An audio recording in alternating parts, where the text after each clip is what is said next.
Hello friend, welcome to our channel. तो आज मैं आपको दिखाने जा रहा हूँ कि हमारी कार की 1,30,000 वाली सर्विसिंग ड्यू हो चुकी है, जो कि बहुत मेजर सर्विस है और शायद ही कोई एक्सेल 6 इतना चली होगी।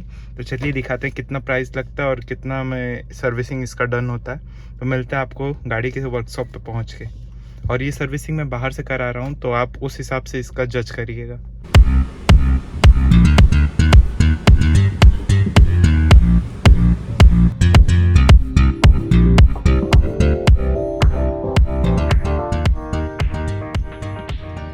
तो जैसा कि आप यहाँ देख सकते हैं, मैं पहुँच जाता हूँ सर्विस स्टेशन अपनी कार को लेके। बाहर से सर्विसिंग कराने का एक ही फ़ायदा है कि आप अपनी कमियाँ बता सकते हैं और वो वैसे ही रिसॉल्व भी कर देते हैं। और एजेंसी से ये कराने में है कि उनके बुक में जितना लिखा हो सिर्फ उतना ही काम करते हैं। बाकी जब तक आपकी कार वारंटी में हो तो कराएं, नहीं तो आप बाहर से कराएं, मैं तो यही कहूँगा। क्योंकि बाहर से कराने पर काम भी सेटिस्फेक्शन लेवल का होता है और उनसे काफ़ी इफेक्टिव प्राइस के साथ। तो जैसा कि आप देख सकते हैं, मेरे आए 5-10 मिनट भी नहीं हुआ और सभी लोग मेरी गाड़ी पर लग जाते हैं।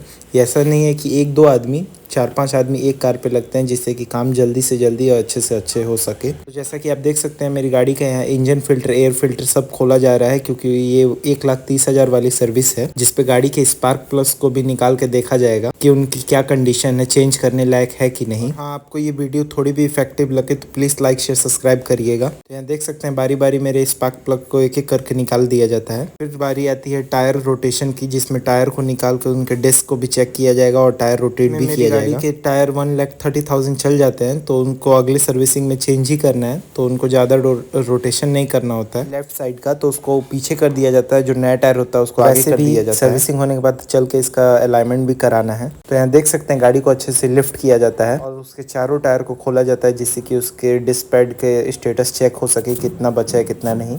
फिर बारी आती है गाड़ी के इंजन ऑयल को निकालने की, जिसके लिए गाड़ी का मोबिल फिल्टर खोला जाता है, जो कि हर सर्विस में चेंज होना मैंडेटरी चीज़ है, जिसको कि टॉपअप से पहले हमेशा चेंज करा लें।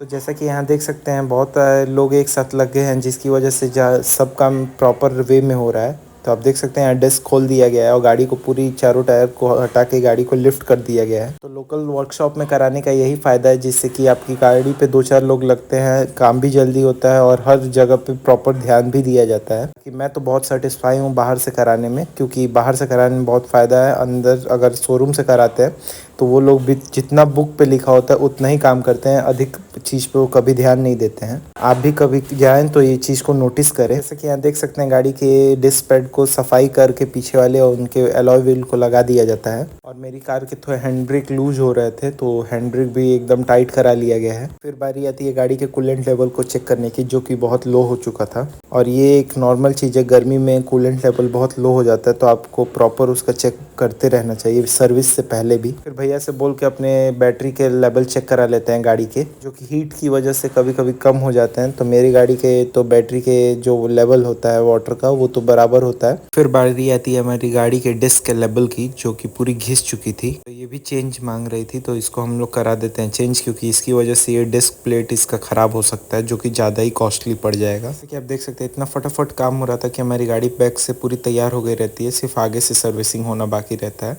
तभी आ जाते हैं हमारी गाड़ी के न्यू डिस्क पैड। तो आप यहाँ कंपैरिजन देख सकते हैं दोनों का, एक पुराना वाला है और एक नया वाला, कितना डिफरेंस है दोनों में।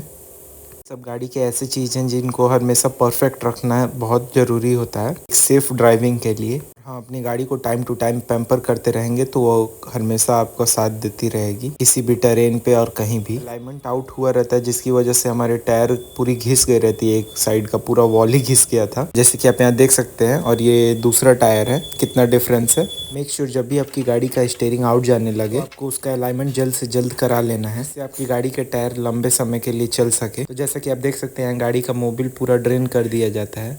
फिर बारी आती है हमारी गाड़ी के न्यू डिस्क पैड को लगाने की। तो उसके लिए पहले उसके ब्रेक फ्लूइड कैप को खोल दिया जाता है, जिससे जो भी ओवर फ्लूइड होगा वो निकल जाएगा। तो आप यहाँ देख सकते हैं, न्यू ब्रेक पैड लगा दिए जाते हैं। दोनों साइड 2 पेयर ऑफ सेट्स लगते हैं ब्रेक पैड्स के। देख सकते हैं, जैसे ही उधर ब्रेक पैड लगा रहे हैं, जो भी ओवर फ्लूइड है वो यहाँ से निकल रहा है।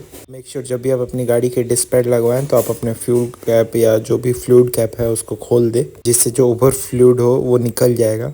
ब्रेकिंग भी स्मूथ हो जाएगी। हाँ, आप एक चीज़ का प्रॉपर ध्यान दें कि जब भी आपका डिस्क पैड खुले तो आप उसको अच्छे से देखकर उसको टाइट कराएं, जिससे कि आपके ब्रेक में कभी भी कोई भी इशू ना आए जब भी आप ड्राइविंग कर रहे हो। कभी कभार ऐसा होता है कि गलती से वो नट लगाना भूल जाएं, जो कि बहुत ही डेंजरस हो सकता है। तो मेक श्योर आप ये सब चीज़ का ध्यान दें, ना कि कस्टमर लॉन्च में आराम से बैठ के अरे होता रहेगा देख लेंगे ये वो। मेक श्योर छोटे छोटे चीज़ को ध्यान देना है। आप यहाँ देख सकते हैं जो भी नए डिस्क पैड लगाए जाते हैं जिसका विड्थ ज़्यादा होता है, जिसकी वजह से जो भी ओवर फ्लूइड होता है, जितना उसके अंदर भरा होता है वो अधिकतर गिर जाता है। आप जब भी ब्रेकिंग लेंगे तो आपको बहुत स्मूथ ब्रेकिंग लगेगा और गाड़ी बहुत आराम से रुकेगी। हाँ, आपको अपनी गाड़ी के disc pad time to time check कराने होते हैं। आप देख सकते हैं कि जो भी हमारे स्पार्क प्लग गए होते हैं क्लीन के लिए, वो क्लीन होके आ जाते हैं, जिससे कि ये फिर 20,000 चलने के लिए रेडी हो गए होते हैं। शोरूम में कराने का यही घाटा है कि वो जैसे ही थोड़ा भी ब्लैक होगा वो डायरेक्ट बोलेंगे कि इसको चेंज कर दीजिए हमारे सिस्टम में, जो कि यूजेबल होते हैं, जल्दी ख़राब नहीं होते हैं। हालांकि एक दो काम ऐसे होते हैं जो कि आपको कभी कभी करने पड़ते हैं,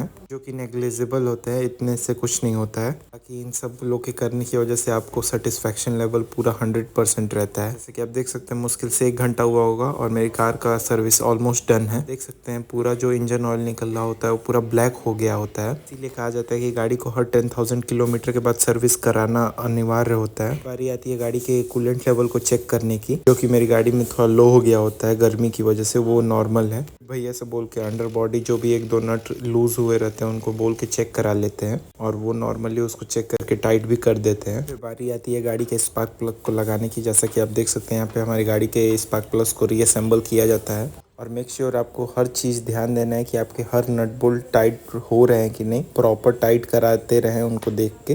अगर कोई भी नट बोल्ट लूज़ होंगे तो आपको बीच हाईवे या बीच ट्रिप में आपको बहुत ज़्यादा दिक्कत हो सकती है। तो मेक श्योर ये छोटे छोटे चीज़ को आपको नेगलेक्ट नहीं करना है और ध्यान देते रहना है। तो जैसा कि आपको बता रहा था कि ये सीएनजी कार है, तो इसका फ़िल्टर इंजन के नीचे सीएनजी का अलग होता है, तो उसको भी हम टाइट करा लेते हैं, चेक कराते हैं तो वो ठीक रहता है। तो उसको फिर भैया से बोल के उसको अच्छे से टाइट करा लेते हैं, जिससे कि आगे चल के उसमें भी कोई दिक्कत ना आए। बस यही था कुछ सर्विसिंग। तो जैसे ही वो टाइट होता है भैया वापस गाड़ी को जैक से नीचे उतारने लगते हैं। यहाँ देख सकते हैं गाड़ी बहुत आराम से जैक से उतर जाती है। फिर बारी आती है गाड़ी के इंजन फिल्टर और जो भी मोबिल फिल्टर होता है, एएससी फिल्टर, सबको रीअसेंबल करने और जगह पे लगाने की। मेक श्योर अपने कपलर को भी अच्छे से देख के टाइट करा लें, नहीं तो कोई ना कोई इशू आ जाएगा। तो जैसा कि यहाँ देख सकते हैं अच्छे से हम टाइट करा लेते हैं वॉशर फ्लूइड को टॉप अप। मेक श्योर आप जब भी इसमें वाटर यूज़ करें तो आरओ वाटर यूज़ करें, आरओ वाटर रिकमेंडेड है। सर्विसिंग करते करते शाम हो गई है, जैसे देख सकते हैं सभी कोई जा चुका है, सिर्फ हमारी कार आखिरी बची हुई है वर्कशॉप में। मात्र 2 घंटे में सर्विस पार्ट डन हो गया था। भैया से बोल के नीचे का एक फाइबर प्लेट लूज हो रहा था तो उसमें अच्छे से उसको टाइट करा लेते हैं। फिर बारी आती है हमारी गाड़ी में मोबिल टॉपअप की, जो कि होता है कैस्ट्रॉल का 5W30 सीएनजी और पेट्रोल वाला। ये प्योर सिंथेटिक ऑयल होता है। सुनाई देती है एक बहुत अजीबोगरीब साउंड। जैसा कि आप देख सकते हैं हमारी गाड़ी में पड़ने लगता है मोबिल, और देख सकते हैं इसका कलर और उसका कलर में कितना डिफरेंस है। ये प्योर येलो है और वो प्योर ब्लैक हो चुका था। तो आप मेक श्योर 10,000 पे सर्विस करा ले।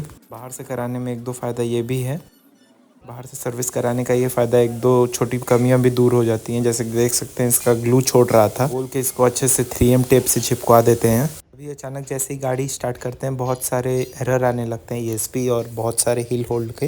भैया बताते हैं कि इससे कोई दिक्कत नहीं होता है, क्योंकि गाड़ी के सेंसर खोलने की वजह से आ जाते हैं, इसको कि भैया मशीन लगा के फिर ठीक कर देते हैं, जो कि मशीन लगाते ही छू मंतर हो जाते हैं। जैसे कि आप स्क्रीन पे देख सकते हैं यही सब एरर आते हैं। फिर बारी आती है गाड़ी के हेडलाइट का और ब्लिंकर को चेक करने की कि कहीं कोई फ्यूज़ तो नहीं है। बिल्कुल ओके रिपोर्ट होता है। टेस्टिंग होती है गाड़ी के वाइपर्स की। बारी आती है गाड़ी के कोड को इरेज करने की, जो कि भैया टैब लगा के और सेंसर से इरेज कर देते हैं। इसके बाद कोई भी दिक्कत नहीं आई है अभी तक टिल नाउ। खैर फिर सब डन हो जाता है तो बारी आती है गाड़ी के बिलिंग की, जो कि बिल होने लगता है, जो कि आपको वीडियो के एंड में दिखाऊंगा कि कितना बिल लगा है टोटल। क्योंकि यहाँ से हम तुरंत चलेंगे व्हील अलाइनमेंट के शॉप पे, क्योंकि ये बहुत ज़्यादा ज़रूरी काम है। फटाफट से अपनी गाड़ी को निकलवा लेते हैं बाहर और चल देते हैं रोड टेस्टिंग पे। जैसे कि आप देख सकते हैं गाड़ी को वर्कशॉप से बाहर निकाला जाता है। वाकई सर्विसिंग के बाद गाड़ी का इंजन और भी स्मूथ रहता और स्मूथ हो जाता है और एकदम नॉइस कैंसिल हो जाता है। 0% नॉइस आता है इसके इंजन में से। अब यहाँ देख सकते हैं हम निकल जाते हैं फिर रोड टेस्टिंग के लिए। जो भी एक्सपीरियंस मैकेनिक होता है वो गाड़ी को रोड टेस्ट कर लेता है, कि जो भी कमी पेशी होता है वो ओनर को बता देता है। तो वो हम लोग को यही बताता है कि गाड़ी का टायर जल्द से जल्द चेंज करा ले और कोई भी इशू नहीं है कार के अंदर। फिर हम गाड़ी को लेके पहुंच जाते हैं व्हील बेल। उनका एक्सपीरियंस मैकेनिक गाड़ी को चढ़ाता है बे के ऊपर, क्योंकि सच पूछिए तो बहुत रिस्की काम होता है दूसरे को अपनी कार देने पे। जैसे कि यहाँ देख सकते हैं भैया से एक बार में गाड़ी नहीं चढ़ती है, 2-3 बार चालू बंद करते हैं तब जाके गाड़ी उनसे बे पे चढ़ाई जाती है। जैसे तैसे आखिरकार वो बे पे चढ़ाई ले, गाड़ी को किया जाता है लिफ्ट से मशीन अपना प्रॉपर कैलिब्रेशन कर ले और प्रॉपर इसका अलाइनमेंट हो सके। जैसे कि देख सकते हैं फिर किया जाता है कंप्यूटर में इसके इन्फॉर्मेशन को फीड और कर दिया जाता है व्हील अलाइनमेंट एकदम बैलेंस से कंप्लीट होता है। हम बनवा लेते हैं बिल और निकल जाते हैं घर की ओर। हाँ, लास्ट में एक और बात, जब भी आप व्हील बैलेंसिंग कराएं तो अपनी कार को एक बार चला के ज़रूर देख लें प्रॉपर व्हील बैलेंस हुआ है या फिर नहीं। एक बात ये भी है कि अगर आप अपनी कार की सर्विसिंग टाइम टू टाइम करा लेते हैं उसकी ड्राइविंग एक्सपीरियंस और भी स्मूथ हो जाता है। फाइनली सर्विस डन, तो टोटल बिल आया है हमारा 4800 का। तो चलिए आपको बिल भी दिखाएंगे। वीडियो को पॉज करके चेक कर सकते हैं, 4800 बिल आया है, बाकी 300 इसका अलाइनमेंट फीस भी इसी में इंक्लूड है। टोटल 5000 में सर्विसिंग